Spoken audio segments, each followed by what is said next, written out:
10th के बाद कौन कौन सी सरकारी नौकरियों में आप जा सकते हो, कौन कौन सी सरकारी नौकरी केवल 10th पास के बेसिस पे मिलती है और उनकी कितनी सैलरी होती है, ये सारी बातें आज के वीडियो में हम डिस्कस करेंगे।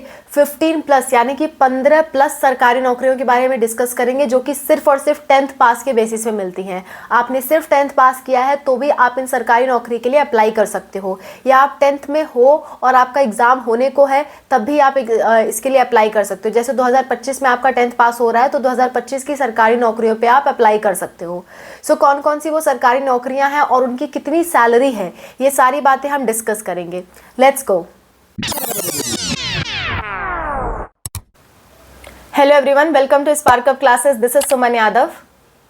गवर्नमेंट जॉब्स आफ्टर 10th यानी कि 10वीं पास करने के बाद कौन कौन सी सरकारी नौकरियां हैं, वन बाय वन हम डिस्कस करते हैं। 15 प्लस यानी कि 16-17 लगभग मैं आपको सरकारी नौकरियां से बताऊंगी। सबसे पहली नौकरी की अगर हम बात करें तो इंडियन आर्मी में ये नौकरी लगती है। सारी की सारी नौकरियां लड़के और लड़की दोनों के लिए है, खाली एक जो नौकरी है वो सिर्फ और सिर्फ लड़कियों के लिए है, बाकी सारी की सारी जो मैं आपको बताऊंगी वो लड़के और लड़की सभी के लिए है। ठीक है। सो आप इंडियन आर्मी में जॉब ले सकते हो। इंडियन आर्मी में बहुत सारी पोस्ट निकलती हैं, खास करके अगर मैं बात करूं तो कांस्टेबल पोस्ट के लिए आप अप्लाई कर सकते हो। कांस्टेबल पोस्ट के लिए अप्लाई करने के लिए आपको एसएससी जीडी का एग्जाम देना होगा। इस एग्जाम में क्या होता है, रिटन टेस्ट होता है। रिटन टेस्ट बहुत ज़्यादा टफ नहीं होता है, एवरेज लेवल का होता है। आसानी से रिटन टेस्ट आप पास करते हो। अगर आपने 10वीं ठीक ठाक से पढ़ी है तो आसानी से आप ये टेस्ट पास कर ले जाओगे। ठीक है। इस टेस्ट में थोड़ा बहुत जीके और थोड़ा बहुत आपको एप्टीट्यूड के क्वेश्चंस आने चाहिए, इससे आपका टेस्ट क्लियर हो जाता है। ठीक है। टेस्ट क्लियर करना कोई बड़ी बात यहाँ नहीं होती है, बड़ी बात होती है कि आपका फिजिकल एग्जाम होता है। फिजिकल एग्जाम यानी कि आपको दौड़ कराई जाएगी। ठीक है। आपका चेस्ट नापा जाएगा, आपकी हाइट मेजर की जाएगी, ये सब एग्जाम आपको क्वालिफाई करना होगा। प्लस मेडिकल एग्जाम होना है, यानी कि शारीरिक कोई दोष तो नहीं है, जैसे आपकी विजन में कोई दिक्कत तो नहीं है, आपको ठीक प्रकार से दिखाई देता है कि नहीं देता है, आपकी बॉडी पे कोई ऑपरेशन तो नहीं हो रखा है। ठीक है। या फिर इस तरह की कोई बीमारी तो नहीं है आपको। ठीक है। सो ये सारी चीज़ों की जांच की जाती है। इसके बाद आपका सारा डॉक्यूमेंट वेरीफाई होगा कि वास्तव में आपने 10वीं पास की है कि नहीं की है, कितने डिवीज़न से पास हो, ये सारी चीज़ें वेरीफाई होंगी। उसके बाद लास्ट में जाकर के आपका सिलेक्शन हो जाएगा। इतनी प्रोसेस इसमें होती है एसएससी जीडी एग्जाम में। इसके थ्रू आप आर्मी में भर्ती ले सकते हो। सैलरी की बात करें तो 25,000 से 30,000 तक सैलरी रहती है। ठीक है। केवल 10th पास हो तो भी अप्लाई कर सकते हो। क्लियर। दूसरे नंबर की सरकारी नौकरी की बात करते हैं कि आर्मी के अलावा जितने इंडियन पैरामिलिट्री फोर्सेस हैं। पैरामिलिट्री फोर्सेस क्या होती है, देखो मिलिट्री में आता है आर्मी, लेकिन पैरामिलिट्री में बहुत सारे फोर्सेस आती हैं, जैसे कि बीएसएफ आता है, सीआईएसएफ आता है, सीआरपीएफ आता है, आईटीबीपी आता है, एनएसजी आता है, सीएसबी आता है। ठीक है। ये सारे क्या है, ये सारे आपके इंडियन पैरामिलिट्री फोर्सेस हैं। देखो मिलिट्री अगर आर्मी की बात करें तो बड़ी टफ जॉब होती है, उससे थोड़ा कम टफ पड़ता है आपकी पैरामिलिट्री फोर्सेस की जॉब। ठीक है।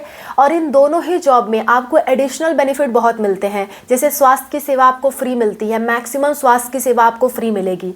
आयुष्मान कार्ड बनता है मिलिट्री फोर्सेस और मिलिट्री फोर्सेस वालों के लिए, और कैंटीन में सामान आपको सस्ते मिलेंगे, हर चीज़ खाने पीने की चीज़, रहने की व्यवस्था वाली चीज़ें सब कुछ आपको फ्री में मिलेगी आर्मी में। और जो पैरामिलिट्री फोर्सेस है वहाँ पर रहने का खर्चा बिल्कुल शून्य है। खाने पीने का थोड़ा बहुत खर्चा लगता है, लेकिन वो बाहर के खर्चे से बहुत कम होता है। तो मतलब एडिशनल बेनिफिट्स आपके बहुत हैं। और सैलरी 25 से 30,000 रहने वाली है। इसमें भी आपको एसएससी जीडी का एग्जाम देना होता है, लेकिन इस बार एसएससी जीडी से आर्मी में ना होकर के पैरामिलिट्री फोर्स में भर्ती होती है। सो 2 भर्तियां मैंने आपको बता दी जो सिर्फ और सिर्फ एसएससी जीडी के तौर पे हो रही है। सेम एग्जाम होगा, सेम स्कीम रहेगी, सब कुछ सेम रहेगा, खाली डिपार्टमेंट अलग अलग है, एक आर्मी है और दूसरा पैरामिलिट्री फोर्सेस है। ठीक है। सो ये 2 मैंने आपको बता दिया जो कि एक ही एग्जाम के थ्रू हो रहा है, एसएससी जीडी एग्जाम के थ्रू, और सिर्फ इसमें आपको एसएससी जीडी का एग्जाम देना और 10th पास होना ज़रूरी है। तीसरी जॉब आती है जीडीएस, जो कि पोस्ट ऑफिस की तरफ से निकलती है। देखो पहले मैंने एक वीडियो बना रखी थी, ये वाली वीडियो, इसमें मैंने गलती से जीडीएस को जीडी कह दिया, एसएससी जीडी कह दिया है। सो बच्चों वो जीडी नहीं जीडीएस था, कभी कभी स्लिप ऑफ टंग हो जाता है, दिमाग में कुछ और रहता है, निकल कुछ और जाता है। मैंने उसमें जीडीएस को जीडी कह दिया है, और मैंने उसे पिन कमेंट में मैंने सही भी कर दिया था, तुरंत ही सही कर दिया था कि मुझसे गलती से GDS की जगह GD निकल गया, मैंने उसको पिन कमेंट में सही भी कर दिया था। सो आज मैं उसी के बारे में बात कर रही हूँ। GDS में क्या होता है, GDS में सीधी भर्ती होती है, इसमें कोई एग्जाम नहीं होता, कोई इंटरव्यू नहीं होता, कुछ भी नहीं होता, सिर्फ और सिर्फ आपकी मेरिट बेस्ड यहाँ पे सिलेक्शन होता है। और अगर आपके पास कंप्यूटर की कोई डिग्री है तो सिलेक्शन के चांसेस बढ़ जाते हैं। सो इसमें भी आपका सिर्फ 10th पास होना जरूरी है, लेकिन 10th में आपके नंबर काफ़ी अच्छे खासे होने चाहिए। 94-95% तक होता है, तब जाके इसमें एडमिशन अच्छे से मिलता है। 93% तक भी है तो भी आप अप्लाई करके देख सकते हो, होने के चांस रहते हैं। लेकिन इससे कम की बात करूँ तो बहुत रेयरली चांस है कि आपका हो। सो इसमें 10th के परसेंटेज के बेसिस पे होता है। परसेंटेज आपके अच्छे खासे होना चाहिए, परसेंटेज अच्छा है, भर्ती आती है, आप भरते हो, उसके बाद आपका डायरेक्ट सिलेक्शन हो जाता है। फिर जहाँ पे आपने भर रखा है वहाँ पे जाके आप जॉब कर सकते हो। ठीक है। सो इसमें भी सैलरी की बात करें तो 20 से 25 हज़ार तक सैलरी मिलती है।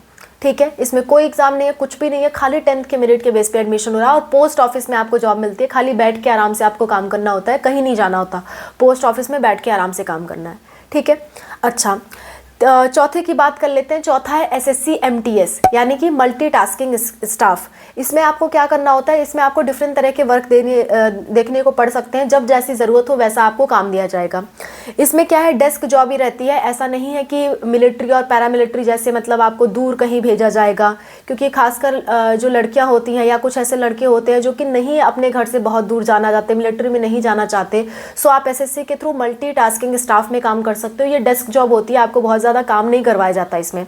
ठीक है। सो ये जॉब भी आप कर सकते हो। 18 से 25 साल के बीच आपकी उम्र होनी चाहिए, या किसी किसी में 18 से 27 साल भी मांगता है किसी किसी पोस्ट पे। इससे आप हवलदार पोस्ट पे भी ज्वाइन कर सकते हो। और इसकी सैलरी की बात करें तो 18,200 से 27,300 तक सैलरी रहती है। डिपेंड करता है कि कहाँ आपकी जॉब लग रही है, किस डिपार्टमेंट में लग रही है। डिपार्टमेंट अलग अलग हो सकते हैं। और इसमें भी आपका एग्ज़ाम होता है SSC MTS का। 100 क्वेश्चन आते हैं, 90 मिनट का पेपर होता है। मैथ, रीजनिंग, इंग्लिश और GS से क्वेश्चन आते हैं, सबसे 25-25 क्वेश्चन आते हैं। टोटल 100 क्वेश्चन 90 मिनट का आपका पेपर होता है। ठीक है। अगली बात करते हैं 5वीं जॉब की, जो कि रेलवे की तरफ से निकाली जाती है। रेलवे रिक्रूटमेंट सेल की तरफ से जॉब निकलती है, जिसमें आपका कोई एग्ज़ाम आपको नहीं देना होता है। और इस समय उसके फॉर्म आउट भी हैं। 15 नवंबर से 14 दिसंबर के बीच में फॉर्म है, आप चाहो तो उसे भर सकते हो। सिर्फ 10th पास वाले हो तो भी भर सकते हो, 12th पास हो तो भी भर सकते हो, लेकिन पोस्ट अलग अलग रहेगी। 10th पास वालों की अगर सैलरी की बात करूं तो उनको 30,000 तक सैलरी मिलती है, और 12th पास वालों को 56,000 तक सैलरी मिलती है। ठीक है। अगर एज की बात करें तो 18 से 25 साल तक एज होनी चाहिए। जनरल, OBC, EWS के लिए 500 रुपये यहाँ एप्लीकेशन फ़ीस लगती है। SC ST फीमेल के लिए 250 रुपये लगती है। और ऑल इंडिया में इसकी जॉब निकलती है। स्पोर्ट्स अगर आपके पास सर्टिफिकेट है तो ही आप इस जॉब के लिए अप्लाई कर सकते हो, बाकी कोई लोग अप्लाई नहीं कर पाएंगे इस जॉब को। लेकिन अभी मैं आपके लिए जॉब बता रही हूँ। देखो, स्पोर्ट्स सर्टिफिकेट क्या होता है, आप 10th पास हो और 10th में या किसी भी क्लास में आपने ना नेशनल टूर्नामेंट्स या फिर नेशनल लेवल पे खेला हो, स्टेट लेवल पे खेला हो, या फिर एटलीस्ट आपने यूनिवर्सिटी लेवल पे खेला हो, जैसे कि अपनी यूनिवर्सिटी और आपकी किसी दूसरी यूनिवर्सिटी के साथ कोई कंपटीशन हो रहा है तो उसमें आपने खेला और आपको सर्टिफिकेट मिला हो। सो ऐसे केस में ही आप इस जॉब के लिए अप्लाई कर सकते हो, अदरवाइज़ नहीं कर सकते। अदरवाइज़ 10th पास के लिए ये जॉब नहीं है। अभी अभी फॉर्म निकले हुए हैं, आप चाहो तो भर सकते हो। अगर आपके पास कोई भी तरह का स्पोर्ट्स सर्टिफिकेट है तो आप ज़रूर अप्लाई करो। स्पोर्ट्स वालों का सिलेक्शन बहुत आसानी से हो जाएगा, बिना किसी प्रॉब्लम के हो जाएगा, बिना किसी एग्ज़ाम के हो जाएगा। ठीक है। नेक्स्ट हम बात कर लेते हैं, ये हमने 5 जॉब की बात कर ली। 6वें जॉब की बात करते हैं, फॉरेस्ट गार्ड। फॉरेस्ट गार्ड की भी भर्तियाँ आती रहती हैं, अलग अलग स्टेट वाले अपने अलग अलग भर्ती निकालते हैं। सेंट्रल लेवल की भी भर्ती आती है, ये भी 10th पास के बेसिस पे होती है। मिनिमम आपकी 18 ईयर्स की एज होनी चाहिए। अगर आप 18 साल के नहीं हो तो अप्लाई नहीं कर सकते। ठीक है। और इसमें UP MP हर स्टेट के अपने फॉर्म निकलते हैं। 22,000 से 27,000 तक सैलरी होती है। और इसमें एग्ज़ाम होता है जिसमें GS, हिंदी, मैथ और साइंस, इंग्लिश और रीजनिंग, ये सारी चीज़ें पूछी जाती हैं। टोटल 100 क्वेश्चन होते हैं, 120 मिनट का टाइम आपको दिया जाता है। ठीक है। नेक्स्ट बात कर लेते हैं, बैंकिंग के सेक्टर में आपकी जॉब लग सकती है। बैंकिंग के सेक्टर में MTS के पोस्ट पे और आपकी जो प्यून के पोस्ट पे है, ये 2 पोस्ट पे आपकी जॉब लगती है बैंकिंग में। यानी कि बैंक में एज अ प्यून आप काम कर सकते हो या मल्टीटास्किंग स्टाफ की तरह काम कर सकते हो। वहाँ भी आपको रिक्रूटमेंट देखने को मिलेगी 10th पास के बेसिस पे। ठीक है। सरकारी नौकरी, सारी की सारी सरकारी नौकरी मैं बता रही हूँ, कोई प्राइवेट नौकरी आपको नहीं बता रही हूँ। यहाँ पे सैलरी की बात करें तो 15,000 से 30,000 के बीच सैलरी हो सकती है। इसके बाद बात करते हैं, इंडियन रेलवे में और भी नौकरी निकलती है। ज़रूरी नहीं कि स्पोर्ट्स वाली ही नौकरी निकले, और भी नौकरी निकलती है। ग्रुप C की और ग्रुप D की निकलती है। ग्रुप सी में लोको पायलट टेक्नीशियन के लिए 10th प्लस ITI करना होता है। ITI अगर आप कर लेते हो तो 10th पास के बाद भी आप यहाँ पे अप्लाई कर सकते हो, आपको 12th करने की ज़रूरत नहीं पड़ती है असिस्टेंट लोको पायलट की पोस्ट पे। RPF कांस्टेबल के लिए भी आप अप्लाई कर सकते हो, इसमें भी सिर्फ 10th पास की ज़रूरत होती है, इसमें तो ITI की भी ज़रूरत नहीं है आपको, सिर्फ 10th पास हो तो भी आप अप्लाई कर सकते हो। 25 से 30 हज़ार तक सैलरी इसमें रहती है। इसमें लेकिन आपको एग्ज़ाम देना पड़ता है, CBT मोड में एग्ज़ाम होता है, फिजिकल एग्ज़ाम होता है। इसमें अच्छी बात है कि जिनको इंग्लिश नहीं आती है वो भी अप्लाई कर सकते हैं, इंग्लिश का कोई एग्ज़ाम नहीं होता। इसमें मैथ, रीजनिंग, GS के क्वेश्चंस आते हैं, 120 क्वेश्चन रहते हैं, 90 मिनट का आपको समय मिलता है। ठीक है, इसके लिए आप अप्लाई कर सकते हो। RRC ग्रुप डी की नौकरी आती है हेल्पर में, और हेल्पर की जो नौकरी आती है उसमें क्या है ना कि मतलब जो लाइन वगैरह बिछानी होती है, समय समय पे उनकी जांच करना, उसमें हेल्प करना, ये सब हेल्पर्स का काम होता है। साफ़ सफाई का भी काम आपको दिया जा सकता है। सो ये RRC ग्रुप डी की नौकरी होती है। इसमें हेल्पर के काम में 18 से 33 साल की उम्र अगर आपकी है तो आप इसमें अप्लाई कर सकते हो। 25 से 27 हज़ार तक की आपको सैलरी मिलती है। और इसमें फिजिकल टेस्ट भी होता है, मेजरमेंट टेस्ट भी होता है, यानी कि आपको दौड़ भाग भी कराया जाएगा और आपकी हाइट और चेस्ट भी मेज़र की जाएगी। ठीक है, और इसमें मेडिकल टेस्ट भी होता है, आपको कोई बीमारी नहीं होनी चाहिए और आपकी शारीरिक रूप से आप टोटली फिट होना चाहिए, चाहे वो आँख की बात हो या फिर मतलब शरीर की किसी हड्डी वगैरह की बात हो, सब कुछ आपका फिट होना चाहिए। ठीक है, नेक्स्ट हम बात कर लेते हैं UPSSC और MPSSC ऐसे स्टेट की मतलब एग्ज़ाम्स निकलते हैं। सो इसमें क्या होता है, पुलिस कांस्टेबल की भर्ती आती है स्टेट लेवल पे। सेंट्रल लेवल की तो आती ही आती हैं SSC GD के थ्रू, लेकिन स्टेट लेवल पे भी भर्ती आती है जिसे हम UPSSC या फिर MPSSC ऐसे नाम से जानते हैं। सो स्टेट की भर्तियाँ आती है पुलिस कांस्टेबल के लिए, इसमें भी एग्ज़ाम होता है, फिजिकल टेस्ट होता है, जिसमें 10th पास वालों को कांस्टेबल की पोस्ट पे भर्ती किया जाता है। ठीक है, अगली हम बात कर लेते हैं, अगली होती है SSSB MTS की नौकरी। इस मतलब ऐसी जॉब नहीं है कि आपको मिलिट्री में जाके काम करना है, नहीं, ये DSSB की MTS की नौकरी है, इसके लिए भी 10th पास वालों को एक्सेप्ट किया जाता है। ठीक है, अगली बात कर लेते हैं हम 11वीं नौकरी की बात कर लेते हैं। ये है इनकम टैक्स डिपार्टमेंट से। इनकम टैक्स डिपार्टमेंट में भी 10th पास स्टूडेंट्स को एज MTS यानी कि मल्टीटास्किंग स्टाफ में लिया जाता है। इसके लिए भी 18 से 20 हज़ार तक आपको सैलरी मिलती है, बाकियों में भी 18 से 20 हज़ार तक सैलरी मिलती है। DSSB में 25 हज़ार तक सैलरी भी मिलती है। और इसमें जो इनकम टैक्स डिपार्टमेंट की हम बात करें उसमें उम्र आपकी 18 से 42 साल तक है। अगर आप 42 ईयर्स तक भी हो तो भी आप यहाँ पे अप्लाई कर सकते हो। ठीक है, नेक्स्ट हम बात कर लेते हैं अग्निवीर जो कि आर्मी में भर्ती के लिए होता है। इसमें भी आपकी जो जॉब है वो निकलती रहती है। ये GD से थोड़ी अलग जॉब है, SSC GD के थ्रू भी भर्ती होती है और अग्निवीर के थ्रू भी भर्ती होती है। अग्निवीर के थ्रू आपकी अगर उम्र कम भी है, 17.5 साल भी है, तो भी आप अप्लाई कर सकते हो। ज़रूरी नहीं है कि आप 18 साल पूरा हो जाए तभी अप्लाई करो। 17.5 साल से 21 साल के बीच हो तो भी आप अप्लाई कर सकते हो।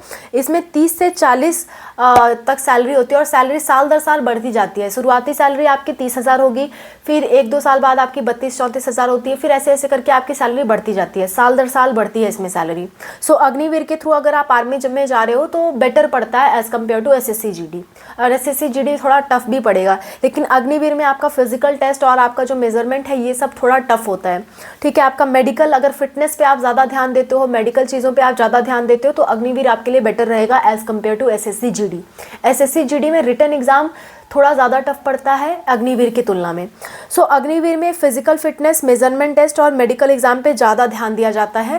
रिटन टेस्ट अगर आप पास भी कर ले जाते हो ना तो भी आपका सिलेक्शन हो जाता है। इसके बाद नौकरी आती है ESIC MTS की। अगेन मल्टीटास्किंग स्टाफ है लेकिन ESIC डिपार्टमेंट में है। इसमें अगर आप 18 से 25 साल के बीच हो तो आप अप्लाई कर सकते हो। 19 से 21 हज़ार तक आपको सैलरी मिलती है। ठीक है, इसमें भी एग्ज़ाम होता है। एग्ज़ाम में मैथ, इंग्लिश, GK GS पूछा जाता है। 200 क्वेश्चन आएंगे और आपको 2 घंटे का समय मिलेगा। इसमें कोई फिजिकल टेस्ट नहीं होता है। फिजिकल टेस्ट आप नहीं देना चाहते हो तो बिल्कुल मत दो, कोई दिक्कत वाली बात नहीं है। दौड़ भाग या हाइट वगैरह ये सब कुछ भी मेज़र नहीं किया जाता है, खाली मेडिकल टेस्ट होता है, यानी कि आपको कोई बीमारी नहीं होनी चाहिए। ठीक है, नेक्स्ट हम बात कर लेते हैं 14वीं नौकरी जो कि आंगनवाड़ी की भर्ती आती है। ये भी 10th पास वालों के लिए आती है, लेकिन ये सिर्फ और सिर्फ लड़कियों के लिए है। बाकी सारा मैंने जो बताया वो लड़का प्लस लड़की दोनों दे सकते हैं, लेकिन आंगनवाड़ी की जो भर्ती है वो सिर्फ और सिर्फ लड़कियों के लिए आती है और 10th पास वालों के लिए आती है। कई जगह की तो अभी भी आउट है, यूपी में ही कई शहरों की अभी भी आंगनवाड़ी भर्ती आउट है, आप चाहो तो अप्लाई कर सकते हो। ठीक है, 10th पास वालों के लिए भर्ती आती है और इसमें भी काफ़ी अच्छी खासी सैलरी है, आपकी 30,000 से लेकर के 60-70 हज़ार तक सैलरी है। इसमें अलग अलग पोस्ट पे अलग अलग सैलरी है। 10th पास वालों के लिए 30,000 तक आपकी सैलरी है। ठीक है, 8 पास वालों के लिए भी इसमें भर्ती आती है। सो आंगनवाड़ी की भर्ती अलग अलग पोस्ट की आती रहती है और ये भी डिपेंड करता है कि आंगनवाड़ी की भर्ती आपने किस स्टेट से भर रखी है, किस जगह से भर रखी है, उस अनुसार भी सैलरी वैरी कर सकती है। सो सैलरी एकदम फिक्स मैं नहीं बता सकती क्योंकि थोड़ा बहुत वेरिएशन आपको देखने को मिलेगा। अच्छा, उम्र आपकी 18 से 40 साल के बीच में होनी चाहिए। इसमें रिटन एग्जाम होता है, आपको एग्जाम देने की कोई ज़रूरत नहीं है, डायरेक्ट मेरिट बेस्ड सिलेक्शन हो जाता है और इसमें फ़ीस बिल्कुल ज़ीरो लगती है, एप्लीकेशन की कोई फ़ीस नहीं लगने वाली है। लड़कियों की वैसे भी ज़्यादातर सरकारी नौकरी में लड़कियों की कोई फ़ीस लगती ही नहीं है। ज़्यादातर सरकारी नौकरी में आप देखोगे जो भी भर्ती आ रही है उसमें लड़कियों की फ़ीस तो नहीं लगती है, लड़कों की लगती है। और लड़कों भी 100, 200, 150 ऐसे ही फ़ीस लगती है, किसी किसी में 300 जाएगी, इससे ज़्यादा फ़ीस नहीं लगती है। ठीक है, तो आप चाहे तो अप्लाई कर सकते हो। नेक्स्ट बात करते हैं 15वें जॉब की, जो कि क्लर्क जॉब है, जो कि फॉरेस्ट क्लर्क जॉब आती है, जो कि है clerk job in forest department. इसमें भी आपकी नौकरी लगती है, लेकिन यहाँ पे सिर्फ और सिर्फ आपके कंप्यूटर स्किल का टेस्ट किया जाता है। उसमें एक दिया जाता है कि 30 डिप्रेशन पर मिनट, यानी कि 30 बार आप मतलब बटन दबा सको पर मिनट, ऐसा आपको मतलब टाइपिंग की स्पीड आपकी यहाँ अच्छी होनी चाहिए। तो क्लर्क की जॉब पे भी आपको नौकरी मिल सकती है फॉरेस्ट डिपार्टमेंट में और डिफरेंट अदर डिपार्टमेंट में भी मिल सकती है आपको 10th पास के बेसिस पे। इसके बाद बात करते हैं इंडियन नेवी में। इंडियन नेवी में भी आपको 10th पास के बेसिस पे जॉब मिल सकती है। इंडियन नेवी में MR यानी कि मैट्रिक रिक्रूटमेंट आती है। मैट्रिक रिक्रूटमेंट में आपकी 3 पोस्ट दी जाती है इंडियन नेवी में। पहली पोस्ट होती है आपकी शेफ़ की, यानी कि कुक, यानी कि खाना बनाने के लिए आपकी नौकरी निकलती है। अगर आपको खाना बनाना अच्छा लगता है, खाना आप बना सकते हो और नेवी में काम करना चाहते हो, अच्छा खासा कमाना चाहते हो, और नॉनवेज और वेज दोनों आपको बनाना पड़ेगा, इस बात का भी आपको ध्यान रहे। सो अगर आप शेफ़ की नौकरी पे जाते हो सो आपकी जो सैलरी है वो आपकी 30 से 35 हज़ार तक मिलती है। नेक्स्ट, अगर आप स्टीवर्ड का काम करते हो, स्टीवर्ड मतलब खाना परोसने का, जो भी अफसर वगैरह होते हैं उन्हें खाना परोसने का आपका काम होता है, ले जाने ले आने का, सब्जी वगैरह जो भी चीज़ें उनको ज़रूरत है टाइम टू टाइम पहुंचाने का कुक के पास, ये सब काम होता है स्टीवर्ड का। सो स्टीवर्ड की भी नौकरी आती है। ये आसान जॉब पड़ती है as compare to other post, ये आसान पड़ती है इंडियन नेवी में। सो अगर आप स्टीवर्ड की जॉब करना चाहते हो तो भी आपकी सैलरी लगभग सेम है, 30 से 35 हज़ार के बीच आपको सैलरी मिलेगी और 10 पास होना ज़रूरी है। इसके बाद बात करते हैं हाइजीनिस्ट की, यानी कि साफ़ सफाई का काम दिया जाता है हाइजीनिस्ट को, और हाइजीनिक के पोस्ट पे भर्ती होने के लिए भी आपको एक एग्ज़ाम देना पड़ता है। ये तीनों के लिए आपको एग्ज़ाम देना पड़ता है। रिटन टेस्ट होता है, 50 क्वेश्चन 50 मार्क्स के होते हैं और इसमें आपका मैथ, साइंस और जीके पूछा जाता है, इंग्लिश नहीं पूछा जाता है। सो आप इस फील्ड में भी जॉब कर सकते हो। 3 पोस्ट हैं, शेफ़ यानी कि कुक, खाना बनाने वाला, दूसरा होता है स्टीवर्ड यानी कि खाना परोसने वाला और सारा बाकी काम संभालने वाला, कि कुक को खाना ले जाके दे सके, अफसरों को खाना ले जाके दे सके, मतलब लेन देन का काम। तीसरा होता है हाइजीनिस्ट का काम, जहाँ पे साफ़ सफाई करना पड़ सकता है। सो ये तीनों के लिए ही आपकी 30 से 35 हज़ार की सैलरी मिलती है और इंडियन नेवी में भर्ती होती है। जल सेना में आप काम कर सकते हो। लास्ट जॉब की हम बात कर लेते हैं, जो कि है जल विभाग की भर्ती। ये भी आपकी ग्रुप डी की पोस्ट आती है। इसके लिए जल विभाग में भी आप काम कर सकते हो अगर आप 10th पास हो। जल विभाग में काम करने के लिए उम्र 18 से 55 साल के बीच है और सैलरी की बात करें तो 15 से लेकर के 30 हज़ार तक सैलरी होती है अलग अलग पोस्ट की, और ये 10th पास वाले भर सकते हैं। सो मैंने टोटल आपको 17 बता दी, यानी कि 15 प्लस मैंने आपको ऐसी जॉब्स बताई हैं जो कि आप डायरेक्ट 10th पास के बाद कर सकते हो। और ये सारी की सारी सरकारी नौकरियां हैं, अच्छी से अच्छी नौकरियां मैंने बताने की आपको कोशिश की है। किसी भी चीज़ में कोई दिक्कत, कोई परेशानी हो तो आप ज़रूर कमेंट करिए। और अगर आप ये जानना चाहते हैं कि 10th के पास के बाद अगर आप 12th करना है और आगे बढ़ना है, इन सब जॉब के चक्कर में नहीं फंसना है, तो आपको 10th पास के बाद कौन सा करियर चूज़ करना चाहिए, जिसके आगे क्या करियर स्कोप है, सो आप कमेंट कर देना 10th पास के बाद क्या करें। अगर आप ये कमेंट करते हो तो मैं आपके लिए जल्द ही वीडियो लाऊंगी कि 10th पास के बाद आपकी स्थिति के अनुसार आप क्या कर सकते हो, ठीक है। और अगर कोई 12th पास का बच्चा ये वीडियो देख रहा है तो मैंने इस वीडियो में बता रखा है कि फ्यूचर में क्या करें, उसके अनुसार आपको क्या चूज़ करना चाहिए। आपकी जो मानसिकता है, आप जो सोचते हो, उस अनुसार आपका गोल डिफरेंट हो सकता है। मैं सोचती हूँ कि मुझे ऐसा नहीं चाहिए कि सरकारी नौकरी चाहिए, मुझे अपना टाइम मैं कम लगा सकूँ काम में और बाकी चीज़ों में टाइम ज़्यादा दे सकूँ, जैसे कि पढ़ाई में, लोगों को समझाने में, यूट्यूब के वीडियोज़ बनाने में, इसमें मैं ज़्यादा टाइम देना चाहती हूँ। तो मैं कोई सरकारी नौकरी नहीं करना चाहूँगी। तो ऐसे लोगों को फ्यूचर में क्या करना चाहिए, या फिर जो मतलब सेटल होना चाहते हैं उन्हें फ्यूचर में क्या करना चाहिए, जो पढ़ने में अच्छे हैं उन्हें क्या करना चाहिए, जो पढ़ने में कम अच्छे हैं उन्हें क्या करना चाहिए। सो इस तरह से मैंने इस वीडियो में बता रखा है कि फ्यूचर में क्या करें। हर किसी की मानसिकता के अनुसार मैंने बता रखा है कि इस बच्चे को ये करना चाहिए। तो आप इस वीडियो को देख सकते हो, ये वीडियो आपके लिए काफ़ी हेल्पफुल हो सकती है। लिंक आपको मैं लास्ट में अटैच करके दे रही हूँ। इसके अलावा भी कोई दिक्कत, कोई परेशानी आती है, कॉमेंट्स में मेंशन करो। मैं और अनूप सर आपकी हेल्प के लिए हमेशा तैयार हैं। Thank you so much for watching. Bye, take care, wish you all the best.